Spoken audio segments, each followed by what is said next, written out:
Amigos de Venezuela, siempre Venezuela, siempre iniciamos nuestra edición meridiana del programa con información, noticias, comentarios, música, entrevistas, todo lo que tiene que ver con Venezuela y su migración a lo largo y ancho del mundo. Esto lo hacemos con mucho cariño, con mucho respeto para todos ustedes a través de esta señal. 5 emisoras que se enlazan en señal abierta desde el Arauca binacional, pasando por el norte de Santander y también el estado Táchira, el estado Zulia, el Cesar y la Guajira colombiana, y sube hasta Aruba, en donde amplificamos también señal abierta en el Caribe latinoamericano. Como siempre, llevándoles a ustedes información, detalles de la migración y también de nuestro país. Este es un trabajo en equipo en donde está Vanessa Chacón en la producción, Camilo García en redes sociales y apoyo técnico, nuestro equipo de operadores, también nuestros corresponsales en Colombia, Venezuela y otras partes del mundo, todos bajo la coordinación de su servidor, Alan Peralta. Bueno, como siempre, iniciamos la sesión con la presencia de Carlos Uzcategui en Miura. Carlos, buenas tardes, ¿cómo estás? Muy buenas tardes, Alan Ernesto Peralta, y por supuesto a nuestro invitado especial, que es la audiencia del programa Siempre Venezuela Radio. ¿Cómo te sientes, Alan, a esta hora? Bueno, mira que las noticias van evolucionando. Empezamos con el anuncio de la Comisión Nacional de Primaria, que eran 72 ciudades donde se iba a votar. Pasamos luego la semana pasada a 77 ciudades y ya hoy nos informan que oficialmente son 80 ciudades donde se podrá ejercer el derecho al voto por parte de los migrantes venezolanos. Y en esas 80 ciudades incluyen 3 de Colombia, para que veas que sí fue llamada y observada su llamado ante la La Comisión Nacional de inquietud. Primarias. Bueno, dígale Porque, cuáles son esas ciudades en Colombia. bueno, las ciudades en Colombia donde se va a poder votar para las primarias: Barranquilla, Bogotá, Bucaramanga, Cúcuta, Medellín, Cali, Ipiales, Riohacha, Cartagena, Santa Marta. Entonces, ahí, satisfecho, Oye, señor Carlos, sí, ya. pero nos falta algo. Claro que sí, Alan, pero ¿sabes qué nos falta? Y eso tiene que formar el jaleo nuestro compañero del amor, el periodista Oliver Lullano, en el Arauca, Alan. El Arauca tiene una vasta extensión, sobre todo en la zona del Casanare, del Meta, el Huila y el Bichado. Mucha gente cree que en esa zona no hay inmigrantes venezolanos, pero hay cantidades de venezolanos. Pero me dio mucha alegría esta noticia, Alan, ya que es un pedimento de la región que estamos nosotros en el departamento de La Guajira, en Santa Marta, que acabo de escuchar, que es mucha la gente, porque el acercamiento que hay de San Juan del Cesar a La Guajira es pequeño y la gente sí podrá viajar hacia Riohacha de los diferentes municipios del sur de La Guajira. Es una excelente noticia, Alan. Bueno, y ahí está entonces la Comisión Nacional de Primaria rectificando, corrigiendo y asumiendo recomendaciones, porque me imagino que alguien le habrá dicho, mire, y la costa Caribe colombiana, ¿dónde la deja? Ahí hay muchos venezolanos votantes, más que en una ciudad de los Estados Unidos. Hay más votantes en esta zona Claro que que sí. en una ciudad de los Estados Unidos. Pero bueno, lo interesante es que se ha ampliado el rango. Sin embargo, las primarias van avanzando a pesar de los obstáculos y a pesar de todas las adversidades. Ayer comentábamos que tenía que definirse ya electrónica, manual, con el Consejo Nacional Electoral o sin el Consejo Nacional Electoral. Y esto ya se tiene que definir porque apenas estamos a 5 meses del proceso de primarias y obviamente pues parece que hay tiempo, pero cuando tú ves pasar, como ha pasado a esta velocidad las semanas en el mundo, pues uno se da cuenta que eso no es nada, que ya estamos cercanos a este proceso y obviamente pues te crece la preocupación por parte de algunos factores sobre el tema electoral. Así que las primarias están en este momento en esta condición y vamos a esperar a ver qué resultado tiene. Pero lo importante, por ejemplo, en cuanto a las ciudades y los centros de votación, pues es que se han definido ya centros de votación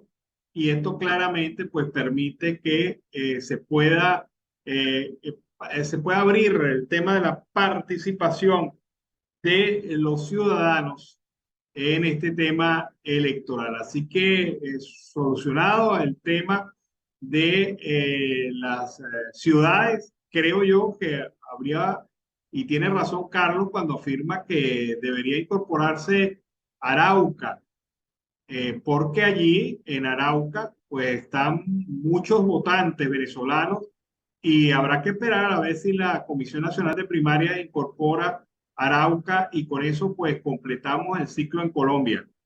¿Qué te parece, Eso es Carlos? correcto. Sería muy, pero muy importante, Alan. Y tal como lo hemos indicado, y tú lo has dicho en varias oportunidades, ¿cuál es el temor de que vote el migrante en el Arauca y en La Guajira?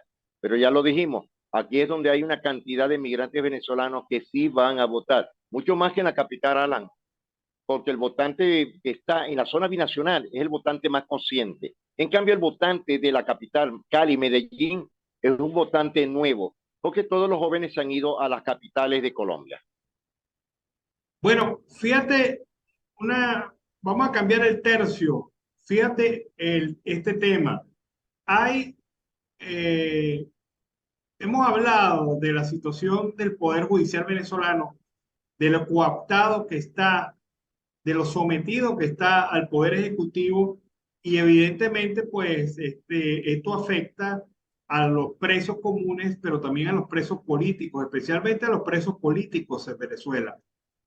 Por Ayer supuesto. veía yo un video en donde la coordinadora judicial de Foro Penal para Caracas, Estefanía Miglorini, comparte un reporte de las actuaciones realizadas el día lunes y el día martes en varios casos ante los tribunales. Pero más que el reporte, hay que ver los hechos que están vinculados a estos casos. Vamos a escuchar lo que dice Estefanía y después hacemos el análisis. Vamos a verlo, Camilo. Hola, buenas tardes. Por acá Estefanía Miglorini, coordinadora jurídica de Caracas del Foro Penal. Pues bueno, lo que respecta a las actividades de Caracas del Foro Penal, entre el día de ayer lunes y hoy martes las hemos tenido bastante movida en tribunales.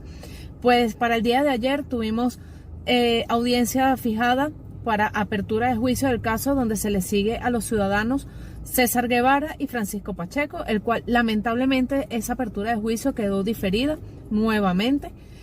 También tuvimos fijada audiencia del ciudadano Jorge Luis Pérez Izarza y de la ciudadana Gloria Estela Castillo, el cual ellos últimos dos poseen una medida cautelar sustitutiva de libertad, pero lamentablemente en la continuación de juicio que teníamos fijado con ellos no comparecieron órganos de prueba para brindar declaración y lamentablemente también se suspendió la audiencia. Aquí lo que hicimos fue plantear una incidencia para que así el juicio no pudiera interrumpirse en los días posteriores.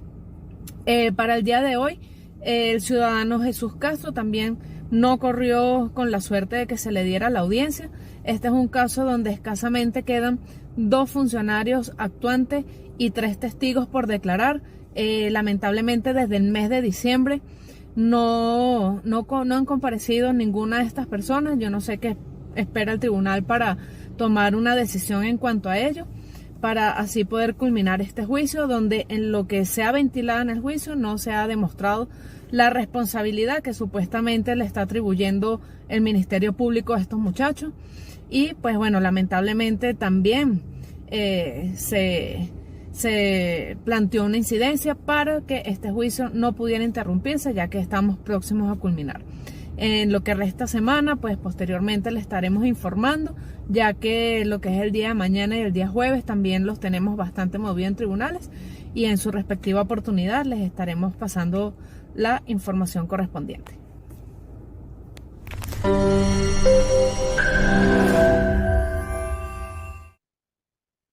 ¿Qué es, Carlos, lo significativo de este informe de Foro Penal? Más allá de las particularidades de cada caso, es que ninguno de los 3 casos avanzó. porque o bien faltaron los testigos, o bien el tribunal no despachó, o bien no se presentaron los funcionarios que tenían que declarar. Es decir, ese es el día a día de un preso político en Venezuela. La ley dice que establece laxos procesales, pero esos laxos procesales se incumplen totalmente en Venezuela. Y fíjate que esto es una clara demostración de cómo la injusticia es lo que opera en los tribunales venezolanos. ¿Cómo es posible que desde diciembre hasta la fecha no se haya podido celebrar la audiencia en uno de los casos? Y cuando ya falta por evacuar, como dicen los abogados, como decimos los abogados, por evacuar dos testigos para que se tome sentencia ya sobre este caso, desde diciembre hasta la fecha no se ha podido avanzar.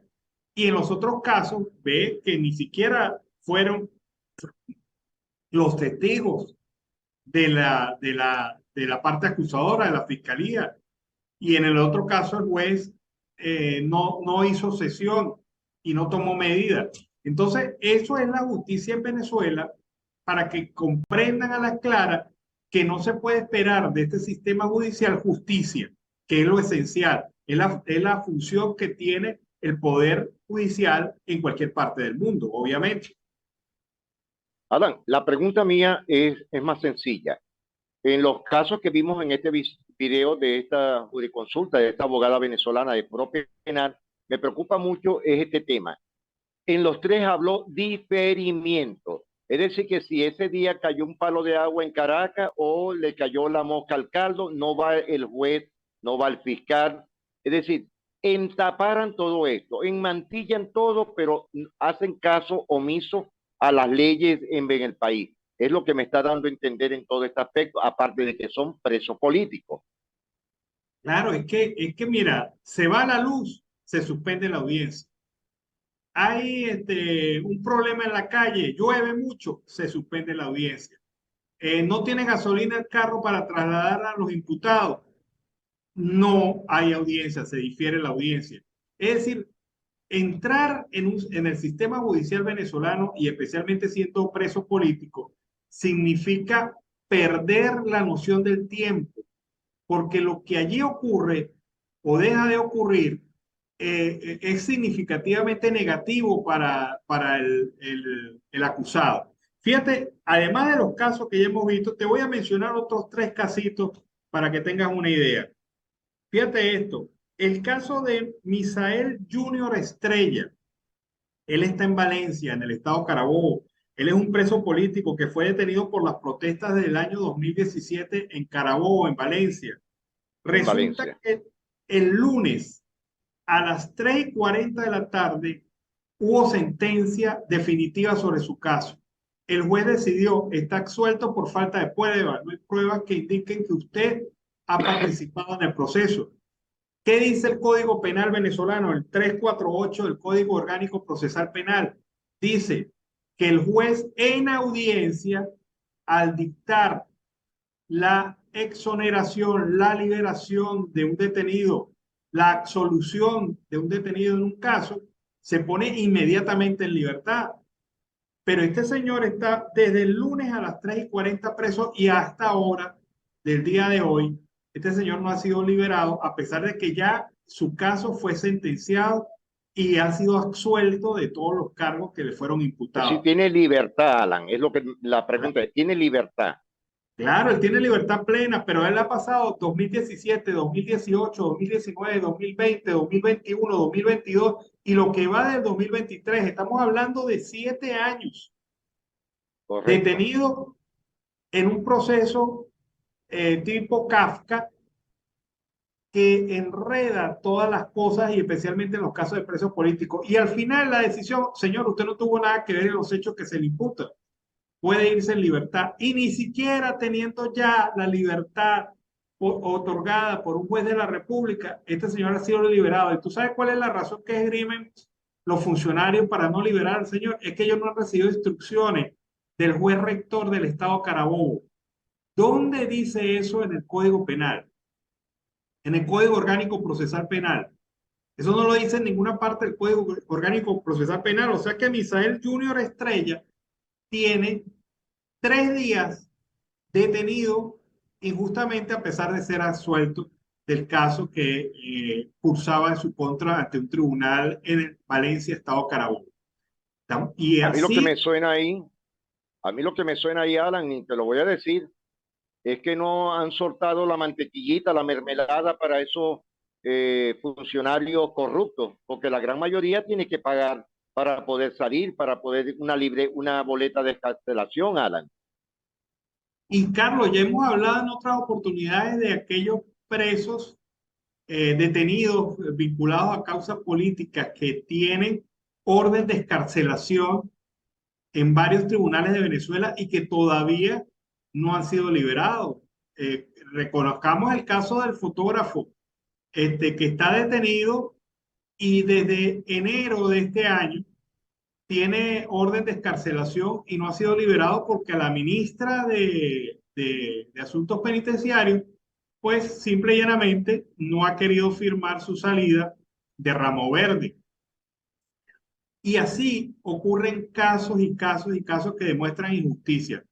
Mira otro caso, el de Carlos Gustavo Mazotay, capitán de navío venezolano, preso Sí, político por la llamada Operación Argamedón. Este preso político tiene medida cautelar reiterada por la Comisión Interamericana de Derechos Humanos porque el hombre está gravemente enfermo y han dejado que su enfermedad sea grave. ¿Y por qué está gravemente enfermo? Porque ha quedado lesionado de torturas que recibió durante las primeras fases de su proceso. Y no hay pruebas que vinculen a Carlos Gustavo Mazotay, al capitán de navío, a cualquiera de las acusaciones que le ha hecho el Ministerio Público. Así que otro preso político que está en circunstancias de gravedad y lo que le preocupa a la familia es que este gobierno ha dejado morir a presos políticos y eso no les importa para nada. Ni medidas de la Comisión Interamericana de Derechos Humanos, ni solicitud de organismos de carácter internacional, de los familiares, de organizaciones de defensa de derechos humanos en Venezuela, nada de eso ha valido. Y este caso, pues, preocupa porque el hombre está grave y hay que atenderlo. Tiene que ser sometido a tratamiento médico y nada que se le permite recibir tratamiento médico. Estos son los casos. Mira, hemos hablado de 5 casos y en los 5 casos se nota claramente la injusticia, en la falta de independencia del Poder Judicial y sobre todo la indolencia de un gobierno, de un régimen que los prefiere muertos, sí, chicos. O sea, eso es ¿cómo cierto. van a dejar morir a una persona en una cárcel? Ahora, mi pregunta es lo siguiente, Alan. En los conceptos penales, tú como abogado, ¿qué harías en ese caso? ¿Cómo puedes defender a un preso político o injustamente? Porque le clavan miles de causas. Es una parte que es inentendible para muchos venezolanos o para muchas personas en todo el mundo, porque le están encausando cantidades de cosas que a la vez son irremediablemente falsas. Ahora, mi pregunta es, ¿qué haría un abogado actualmente en Venezuela con un caso de preso político o un preso militar? No, mira, lo que se impone para un abogado es agotar toda la vía jurisdiccional en el país. O sea, a pesar de que tú sabes cómo se manipula la justicia en Venezuela, hay que agotar la vía jurisdiccional en el país para después tener la posibilidad de acceder a la vía internacional, que es donde allí sí hay justicia. Allí sí hay justicia.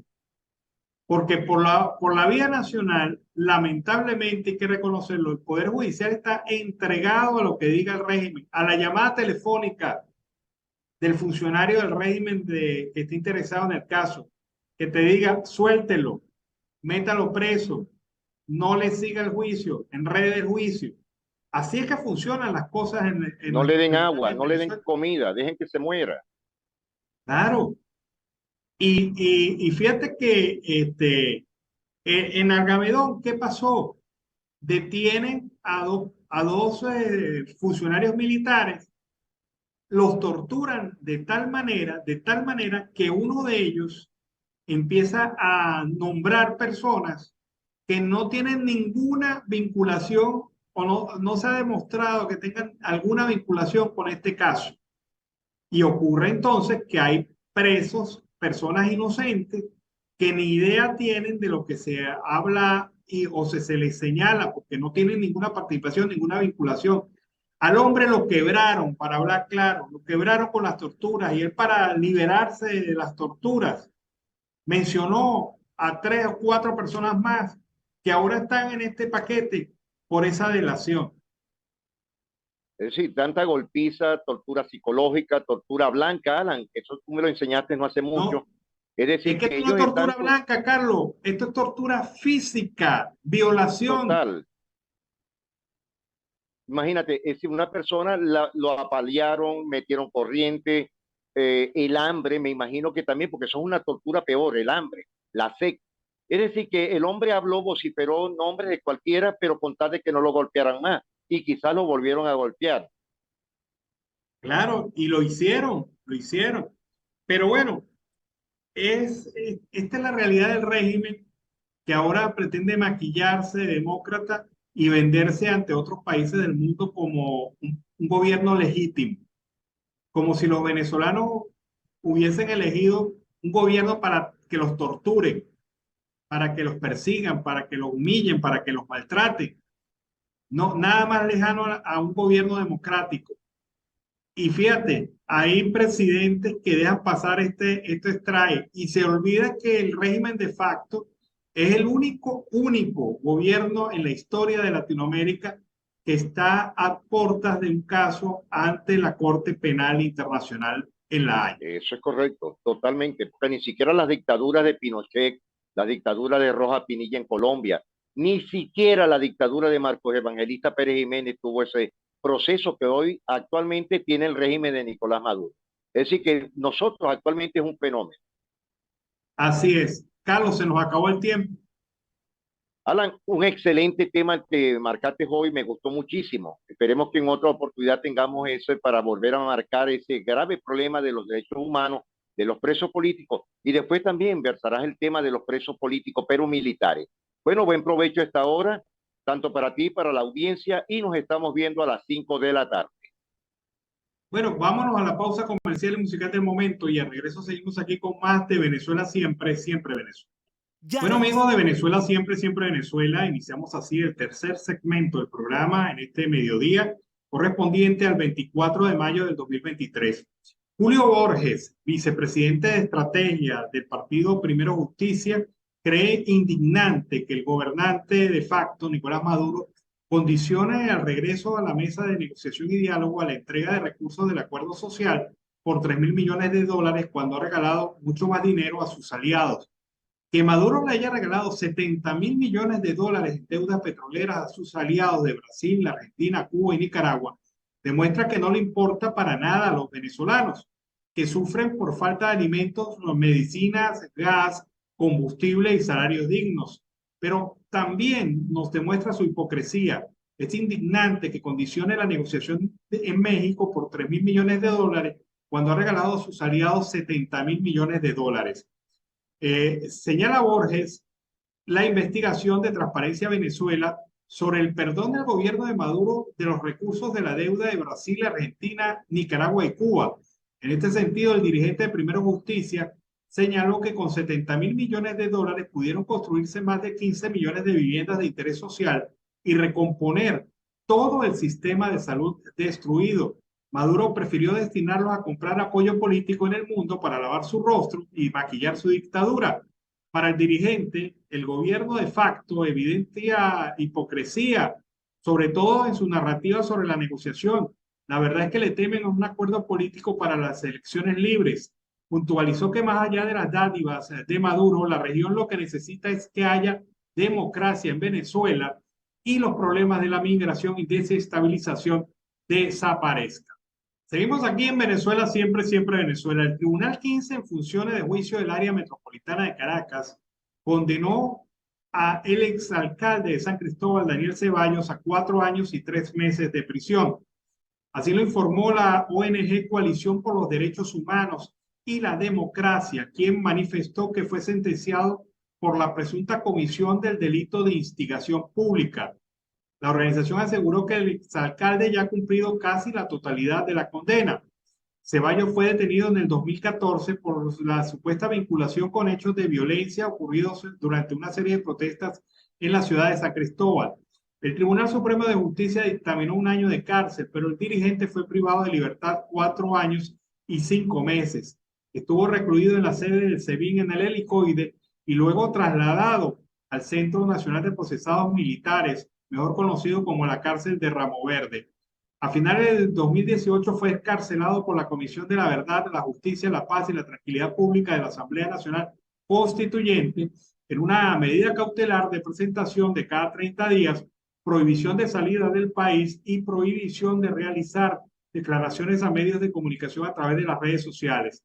En junio del 2022, el gobierno reabrió la causa contra Ceballos, que unos meses antes se había sumado a la facción de Voluntad Popular, que por orden del Tribunal Supremo de Justicia controla la tarjeta electoral de esta organización política. Así que Ceballos fue sentenciado a 4 años y 3 meses por el delito de instigación pública, pero prácticamente ya cumplió con esa condena. Así que procede entonces su inmediata orden de excarcelación por parte de un tribunal. Vamos a escuchar ahora a María García con lo que usted no escuchó a través de Siempre Venezuela. Lo que usted no escuchó a través de Siempre Venezuela Radio en Colombia, Curazao y Bonaire. Lo que usted no escuchó con María García. Bienvenidos a una nueva emisión, hoy miércoles 24 de mayo de 2023. Ola agresiva de nueva variante de COVID-19 advierte la Organización Mundial de la Salud. Comisión Nacional de Primarias pospone para el 5 de julio la inscripción de candidatos y candidatas a participar en elecciones de la oposición.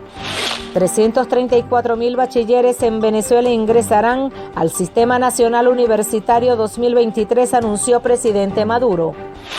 Por fallas eléctricas producto de las lluvias, surtido de combustible en las estaciones de servicio en Maracaibo se vieron afectadas este martes, generando largas colas. Ministerio del Poder Popular, Justicia y Paz alerta sobre 62 ondas tropicales que generarán precipitaciones de fuertes a moderadas con ráfagas de vientos en Venezuela.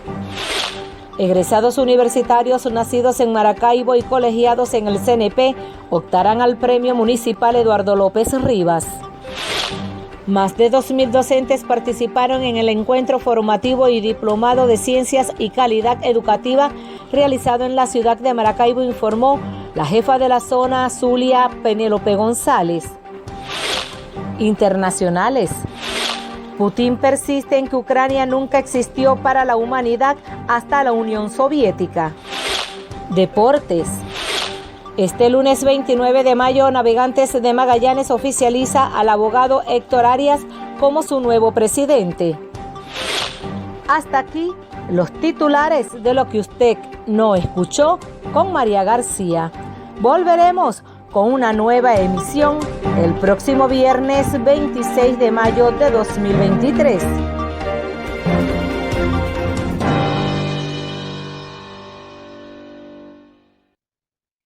Seguimos aquí en Venezuela, siempre Venezuela. La Comisión Nacional de Primarias habilitará no 70, no 77, sino 80 puntos de votación en ciudades del mundo para que los venezolanos en el exterior puedan elegir el candidato presidencial opositor en los comicios que están previstos para el domingo 22 de octubre.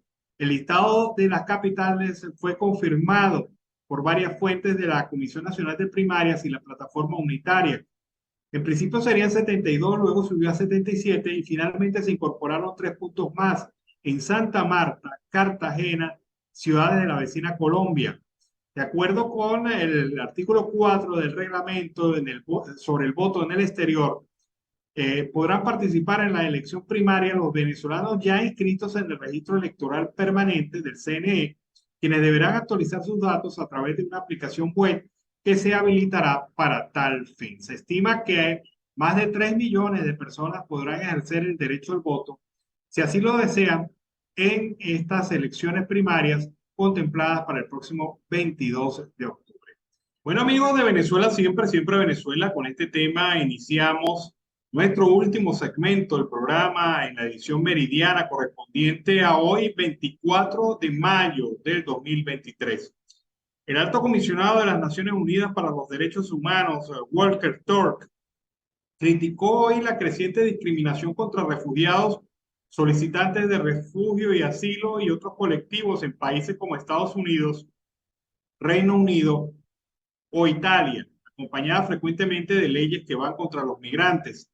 Esta situación se está desarrollando en países como Estados Unidos, Reino Unido, Italia, Grecia o el Líbano, y es particularmente preocupante que algunas leyes, afirma Turk, parezcan diseñadas con el fin de limitar la capacidad de las personas para solicitar asilo y otras formas de protección.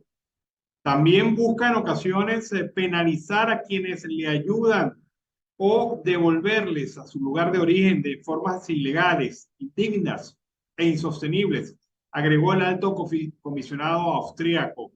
Turk recordó que la Declaración de los Derechos Humanos señala que este año cumple 75 años y es clara en reconocer el derecho de todos los perseguidos a buscar y obtener asilo, por lo que es necesaria la solidaridad para garantizar este derecho, que todas las personas vulnerables sean tratadas con humanidad y respeto.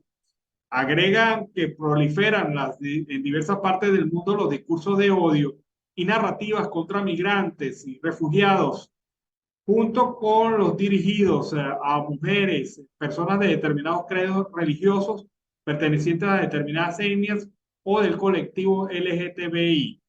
Esta es la situación que, según Turk, se está presentando en varias regiones del mundo.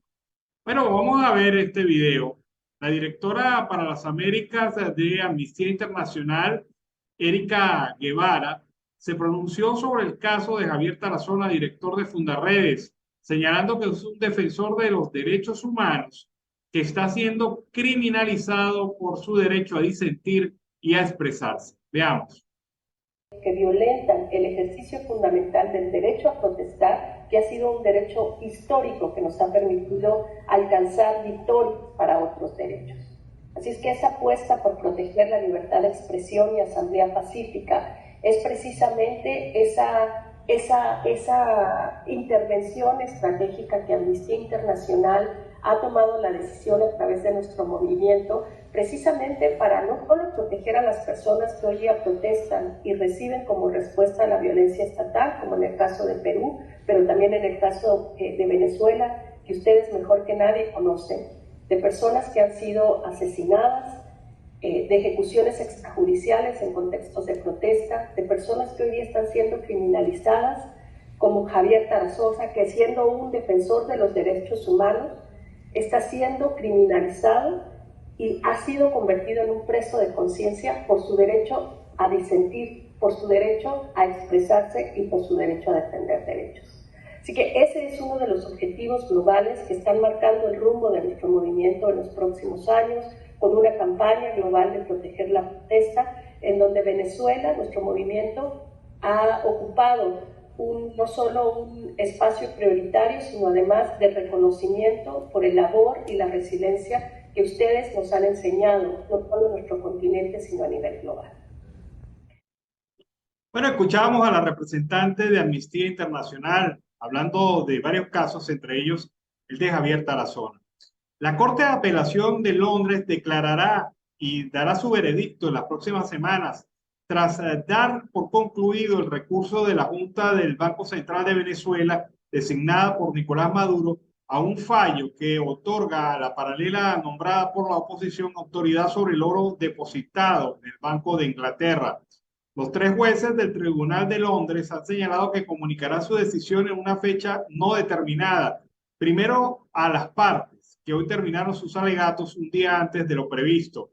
La Corte debe determinar si acepta o rechaza un dictamen emitido el 29 de julio por la juez Sara Coqueri de la División Comercial del Tribunal Superior, que daba a la Junta Ad Hoc del Banco Central de Venezuela, nombrada por Juan Guaidó, acceso a las reservas valoradas por más de $1.800 millones.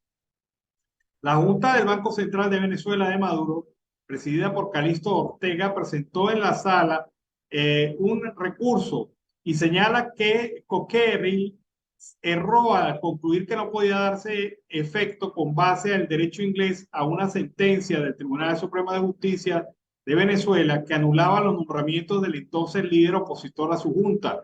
La jueza constató que por la doctrina una sola voz que combina a la judicatura y al gobierno británico a actuar unificados en política exterior, debía aceptar como actos soberanos estas designaciones de Guaidó, a quien desde febrero del 2019 el Ejecutivo del Reino Unido reconocía como presidente interino de Venezuela. ¿Qué pasa? La doctrina no ha variado. No hay por parte del gobierno inglés reconocimiento del régimen de facto de Nicolás Maduro. Por lo tanto, la doctrina de una sola voz se mantiene.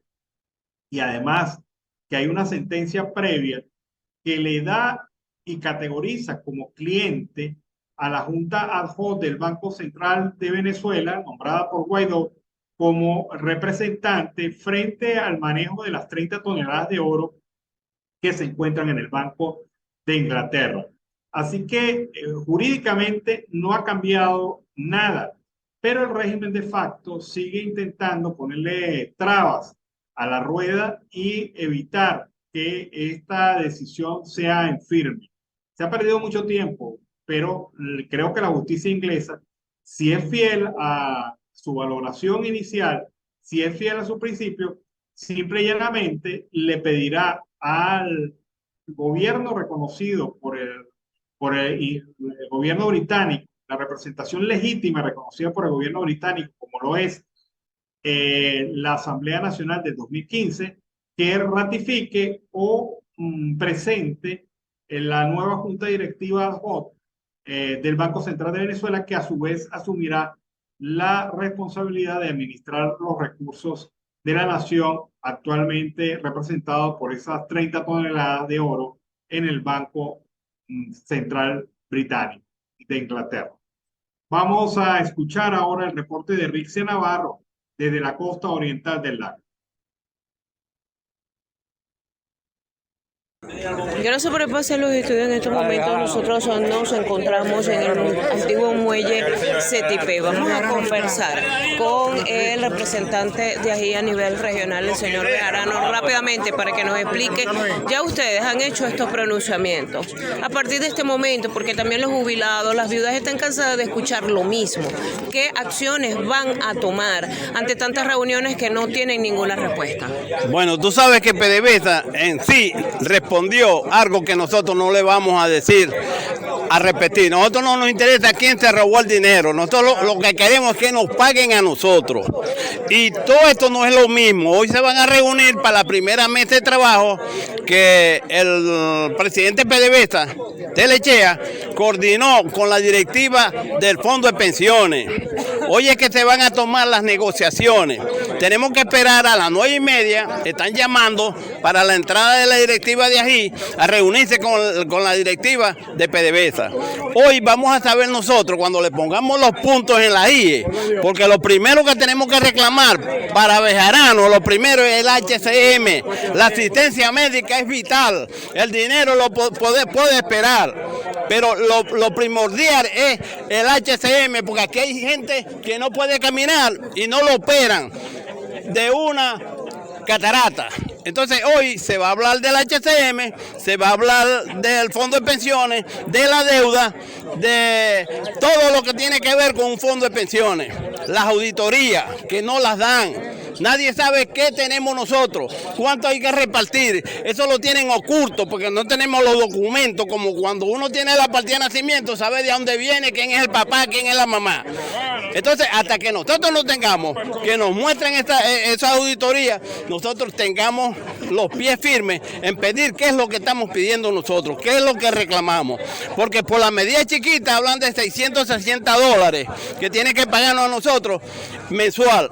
Y lo que nos están pagando son 150, porque el innombrable, que los petros valían $240 a $60 cada petro y eran 4, el hombre le dijo te doy 150 y él dijo amén. bien, porque siempre iba a negociar solo.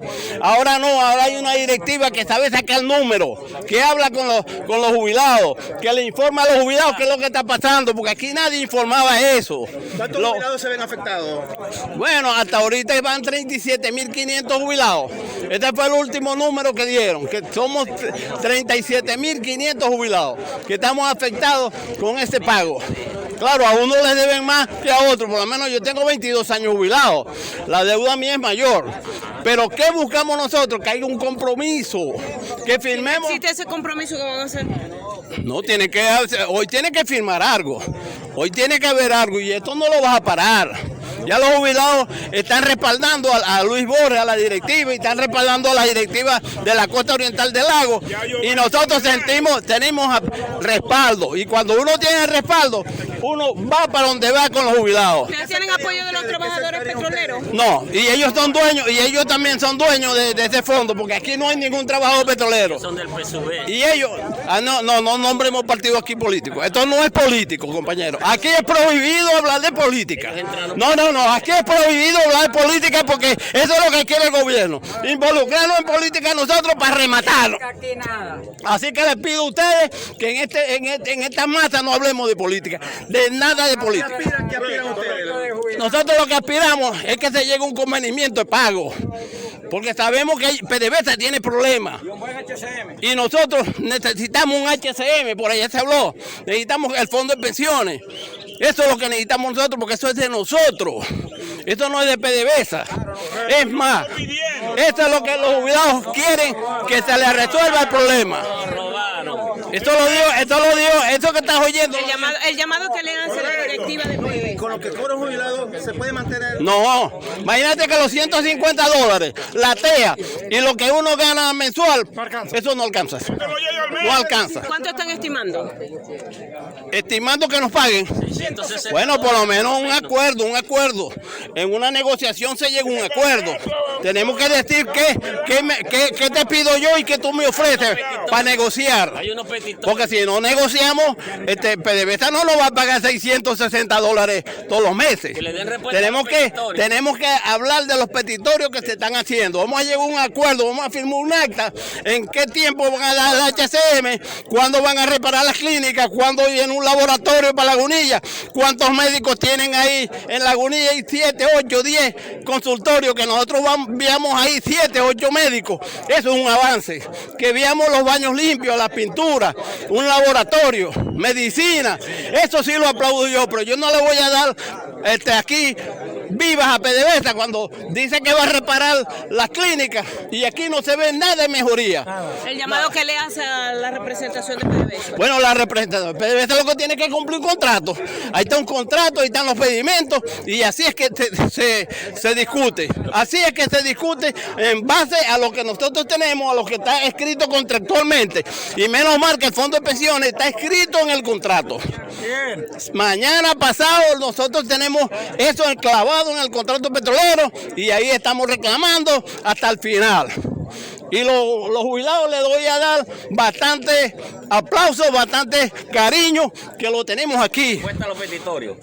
Los invitamos para acá y aquí están, más que en la pasada. Y esta protesta es de ellos, es de ustedes. Cuando ustedes protesten, cuando estemos unidos, nosotros no seremos vencidos. Jubilados unidos jamás serán vencidos. Esto es parte de lo que está ocurriendo en lo que era el antiguo muelle de PDVSA CTP. Para todos ustedes aquí en la costa oriental del lago, reportó Rixia Navarro. Bueno, fue el reporte de Rixia Navarro desde la costa oriental del lago de Maracaibo. Despedimos esta edición meridiana de Siempre Venezuela. Como siempre, es un trabajo en equipo en donde está Vanessa Chacón en la producción, Camilo García en redes sociales, apoyo técnico, nuestro equipo de operadores, también nuestros corresponsales en Colombia, Venezuela y otras partes del mundo, todo bajo la coordinación de su servidor, Alan Peralta. Nos volvemos a encontrar esta tarde de 4 a 6 con una nueva edición de Siempre Venezuela, la edición vespertina por estos mismos canales. Hasta la tarde. Siempre Venezuela es un programa que te brinda las mejores noticias, comentarios, análisis, entrevistas y música. Información sin censura en la voz de los protagonistas. Todo un equipo de producción de primer nivel. Siempre Venezuela.